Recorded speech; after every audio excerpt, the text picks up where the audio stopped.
to BigDeno Plays, and in this episode I'm going to be going through my top 10 games of 2024. Now you might be asking, why are you doing this, Deno? We've never seen you do this before. Well, actually I have done a top games list of the year for the last 4 or 5 years over on my Twitter, and I decided this year to turn it into a video instead. So just a few caveats, this is not a top 10 list of games that were released in 2024, and nor is it a top 10 list of games that I first played in 2024. It's actually just a top 10 list of games that I played during this year, and they may have been for the first time, or they may have been ones that were old favourites that I've brought back in and fell in love with again. So the games that I have in my collection are many and varied.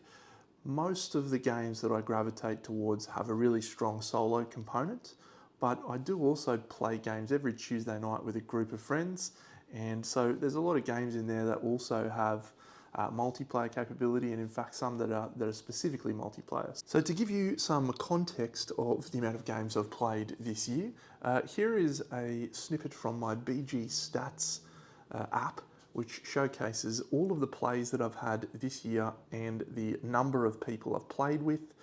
And as you can see, 221 plays of 56 different games. So I feel I can speak with a little bit of authority on the topic of board games in general, because this is not a out of the ordinary year for me. I would expect that this would be the amount of games that I would normally play in a year. Without further ado, let's get into the top 10. And starting at number 10, it's Trickerion. So I really like Trickerion. It was a fantastic game that for many years I never actually got to play. And there's a long story around that everyone on a Tuesday night group likes to give me a bit of stick about. But long story short, I tried to buy a copy and I was unsuccessful, and that money went walkabouts. So for a long time it was kind of like a grail game for me, but we finally got a copy of it and we played it for the first time this year. So it's a programming game where you program your positioning in advance of the turn, and you play as dueling magicians trying to prepare and present the most incredible tricks as a part of a magic show. And the game is a victory points game, so you're looking to score as many points as you can through the use of magic tricks that you have to prepare components for, recruit assistants, and just generally do all sorts of things that are related to magic. So if you've ever seen the movie with Hugh Jackman and Christian Bale, it's called The Prestige. Trickerion feels like you are playing The Prestige as a board game. So it's fantastic. Looking forward to getting a few more plays and potentially even a solo play or two on the channel at some point in the next year. But it's a great game, really big fan.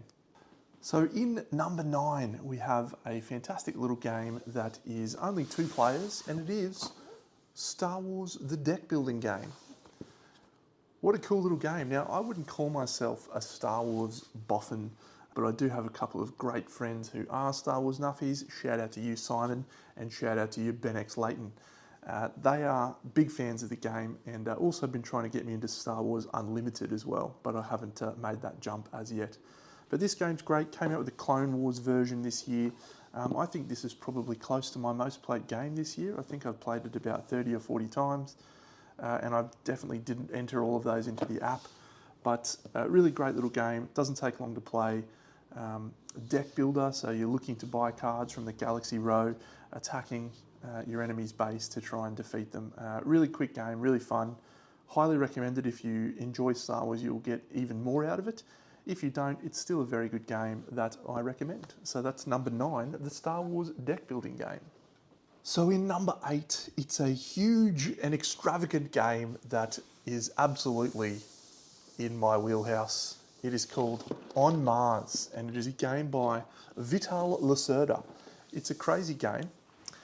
For the first time this year, I played a Vital Lacerda game, and it's definitely something that I intend on doing more of. So easily one of the most complex games I've ever played, but not complex in a difficult to learn complexity, but in a decision space. And you find yourself colonizing Mars. You're looking to score the most opportunity points, which are literally just victory points with a different name. And it's a really interesting game. You have two different areas of the board that you can use worker placement actions. One is literally on Mars, where you're actually, funny about the title of the game, where you build shelters and other buildings and start mining and harvesting. And then other is actually up on the space shuttle, where you recruit scientists and grab blueprints and do other things. So it's both a collaborative game as well as a competitive game. It's an amazing challenge. Really looking forward to playing some more games of it this year, as well as branching out into some other Vital Lacerda games. We did play Kanban EV as well, I think this year or late last year, but this one really jumped out to me as a fantastic game that I would recommend. Probably I would recommend it as an entry point into Vital Lacerda. I found it easier to follow than Kanban, but yeah, really great game, and the artwork is exceptional. So that's On Mars, number 8. In number 7, we have a game by a company called Orange Nebula, and that game is called Unsettled. Here it is, number 7 on the list. So Unsettled is a really interesting game. It's very much a narrative game where you and a group of explorers find yourselves on a planet which you have to learn a lot about before you can make your way off the planet. And one of the great things that Orange Nebula have done with this game is made it very humorous in the writing, and so there's a lot of really fun and different things that you'll explore and find, and it's a really clever game. You have a dice that you use to do actions, and those actions are allowing you to explore a map that expands and is different every game, and the stories that you play will eventually lead you off the planet back to your scarab and hopefully to safety. But as the tagline says, space is hard, try not to die. Had some really great experiences with my friend Whaley playing this game. I think we played about 25 games of it, and it's a really great game.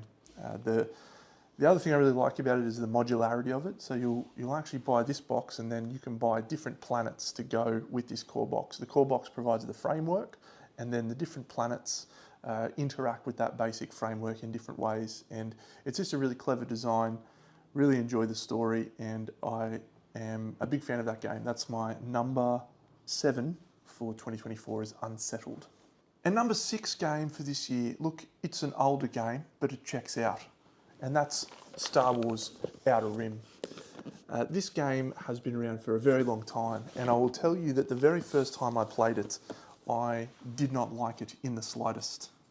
And that may have something to do with the fact that I found myself trapped in one of the ends of the outer rim of space, being pursued relentlessly by 2 different patrols that I couldn't escape. And basically the last probably half an hour of the game was me just starting my turn, repairing all damage, and then dying because I couldn't move anywhere. So it was a very unfun experience.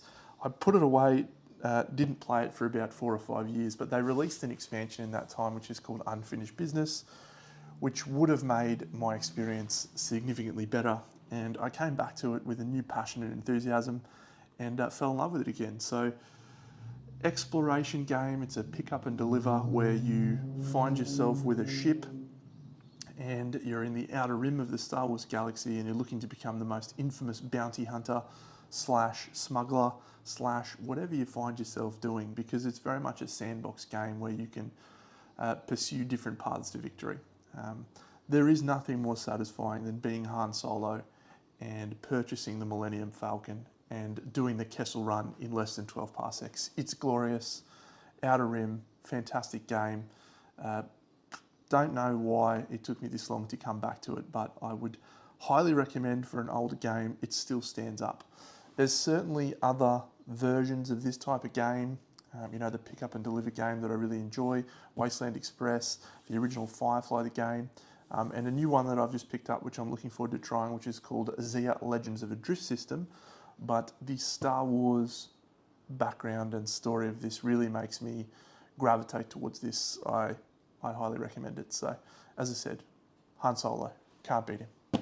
Outer Rim, number 6. So number 5, the number 5 game for me in 2024 was this bad boy. It's called Earthborne Rangers. If you follow board game reviewers or board game players like I do, I'm sure you've heard about this game. This game was rated by many as one of the best games released in 2024 and in a long time. It's a living card game, so not in exactly the same vein as the Arkham Horrors of the Marvel Champions, where they're releasing lots and lots of upgrade packs and extra expansions, etc. But very much in that deck building style game where you explore an environment. And it took me a long time to get a copy of this. I sort of didn't really pick up on it until it was already on everyone's radar, and it made it very difficult to find a copy, but I did. And shout out to one of my great followers on Twitch who managed to source me a copy there, Nurgle, a great guy over in the UK. So I got it, I finally got it, and I unloaded it. And I played a full playthrough on the channel, and actually this is the first game I think that I've done a playthrough on the channel, but there will be more to come. Played through the full campaign. Really amazing experience. I'm hoping that I'll be able to convince Mossy, my girlfriend, to play this with me, because it is about, you know, some very natural preservation elements of, you know, really nice things, and the artwork's really great. The card mechanics are clever. I've played a lot of Marvel Champions, which doesn't feature on the list this year, but was actually my #1 game a few years ago. It features a lot of card play that's quite reminiscent of Marvel Champions, but it just is a really unique way of putting those things together. So one other thing that I'll shout out is the approach that the company Earthborne Games has taken towards the production and the manufacturing of the game, where they're looking for sustainable materials and sustainable products, which I think is a really important thing for us to consider as we continue to expand the board game world and other parts of our world, I suppose. For them to be considerate of the future of our planet and the future of board gaming, I think is a wonderful thing. So I've bought the expansion. That's due early next year, so I look forward to playing that expansion on the channel. It's called Legacy of the Ancestors. Really great game. I will be playing this again very early in the new year, as I wanted to try another deck combination. And yeah, so that's number 5, Earthborne Rangers. Probably, I thought it might end up a little bit higher than this actually, but there was just a lot of really good games this year. Coming in at number 4 in BigDeno's 2024 games of the year. It's this one. It's Udia, Torment of Resurrection. There's a really great story about this game. You know, the company that produced it, Daya Games, did a Kickstarter, and they got themselves into a lot of financial trouble with the first Kickstarter, which they managed to deliver on, and they delivered a really great game. They tried to do a second Kickstarter to hopefully recover some of the losses that they sustained in the first one, and they were unable to do so, and it resulted in them saying, you know what, I think we're done. We can't make this game, and we're just going to have to move on. And Steamforged Games stepped into the breach and decided to help them with the manufacturing of the game, because it wasn't actually you know, the design or anything like that needed assistance. It was just the manufacturing and the cost involved. So Steamforged and Daya Games produced this version of it, and fortunately for both companies, it was a smashing success, and they've done a final chapter in the Udia story, which is an expansion set in an icy part of Udia, and that's due sometime next year as well. We'll see if that one comes next year, but this is a great little game. I think I've played 12 or 13 games of it, both solo and with a mixture of player counts. I think I played a 3-player as well as several 2-players, and it's just a great game. It kind of reminds me of Heroes of Might and Magic 3, where you're exploring around the world, you're rescuing people and doing tasks for people, and leveling up your hero with new gear and developing new skills, and it's just everything that I loved as a kid growing up, you know, about the fantasy genre and everything that you can find in there. And the game's really clever. The solo version is also very, very solid and engaging. So I'm looking forward to the expansion arriving. I'm looking forward to finishing the trilogy and playing through all of the new characters and some of the new scenarios. So yeah, I'm not sure if it's a game that's going to stay in my collection forever, for a couple of reasons. It's a very big and expansive thing, and you know, for the type of game that it is, I think there's other games that I would gravitate towards in that genre of, character development and story. But, it's sometimes nice to not play a full campaign where you have to go through multiple scenarios to level up your character. Sometimes it's nice to just do it in one game where you start at, a small town, a small church, and you explore your way outwards and meet with elementals and do all sorts of other things to level up your character. So some really great scenarios in there too. One in particular where you face off against a dragon as it's rampaging around the towns. Great game. Udia, number 4 for this year, and great game. Number 3, this is a very heavy game. It's called Hoplomachus Victorum. Chip Theory Games, solo only game. So most of the games that I've played so far have been multiplayer, and this one is just solo. So it takes Chip Theory's, brand, which is neoprene mats and deluxe poker chips, and it uses them to tell a story of you as a gladiator traveling around Mount Vesuvius, facing off against other Primuses, leading a ragtag band of gladiators made up of a variety of different factions, leveling up your skills and facing off against really tactical battles using the chips and the dice. So I've also got Too Many Bones, and I played quite a lot of Too Many Bones this year as well, but I ended up just going for this game this year, even though Too Many Bones probably could have also gotten into my top 10. But this one really blew me away because I think having just a game like of this magnitude that's only solo, I think that's just such an ambitious and at the same time exciting thing to be involved in the board game scene, as that is something that happens, having games of this caliber just for one person to play. I'm such a huge fan of playing solo. I'm a big fan of playing with my friends as well. I have an amazing time playing every Tuesday and frequently on the weekends as well. But this game was just for me, and the amount of hours I spent sitting down and trying to strategically maneuver around a very small map is some great memories. Next year, the Elder Scrolls Betrayal of the Second Era is due, probably about 6 weeks from recording of this. And I expect that to place very, very highly on next year's top 10. Potentially, even calling it right now, it could be the number 1 game for next year, because it looks like it takes everything I love about this game, as well as everything I love about this game, and putting it into one package. So really excited to play Elder Scrolls, but for now, Hoplomachus at number 3 for this year. So fantastic game from Chip Theory Games. Our number 2 game, as we get close to the final, this is not the full box. This is actually a little bit. This is the Frog Dog expansion from the game that is Kingdom Death Monster. I love Kingdom Death. It's no secret. If you follow me on the channel, it's probably because of Kingdom Death or because of my painting videos, but Kingdom Death is my number 1 game of all time. Now, it's not number 1 on this list, and that's because this is a best of 2024, and Kingdom Death had some amazing releases this year. It had the Frog Dog and the Black Knight, which were excellent expansions that unfortunately didn't revolutionize the game probably as much as the Gambler's Chest expansion did, which came out last year. This was my number 1 game of 2023. And it remains very high on the list. I think it'll be an unusual list of top 10 games of a year that doesn't include Kingdom Death in a year that new content gets released. Settlement building game, hunt phase, and a boss battling showdown. Boss battlers tend to feature heavily on my lists that I enjoy of games that I play the most, and Kingdom Death is number 1 on that list.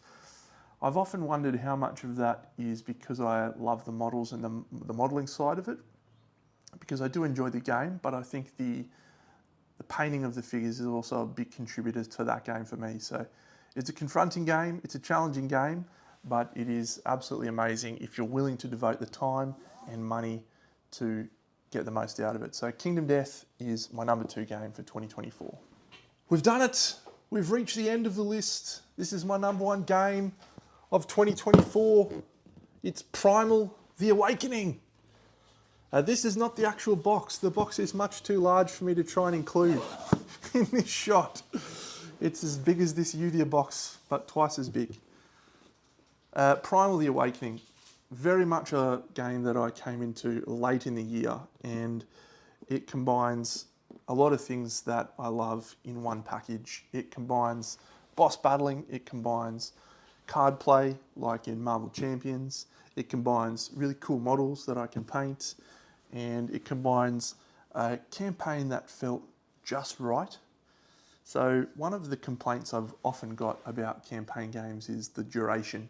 You know, for something like Aeon Trespass or Kingdom Death, you're talking about a large amount of time that you need to invest to really get the full experience.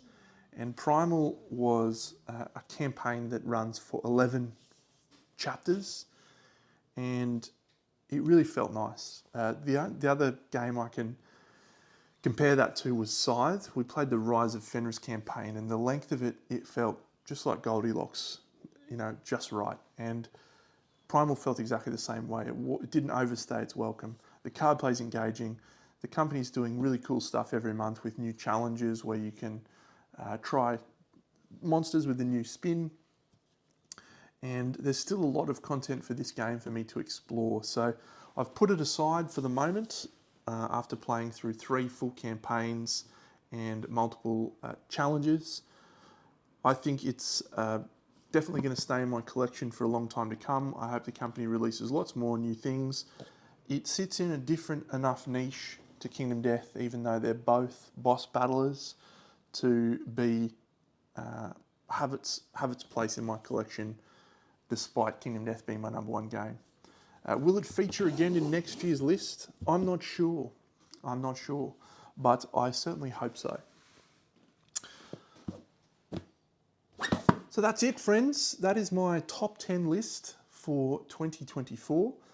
Please let me know if you enjoyed this video. I say this every year, but I'd like to do more video content where I actually make videos for the sake of making videos instead of just turning on a camera when I'm playing or turning on a camera when I'm painting. So let me know if this is something you'd like to see, and any suggestions for videos that you'd like for either my board gaming passion with BigDeno plays or my painting little toy soldiers passion, which is BigDeno paints. So thank you all. I'll catch you in the next episode. BigDeno out.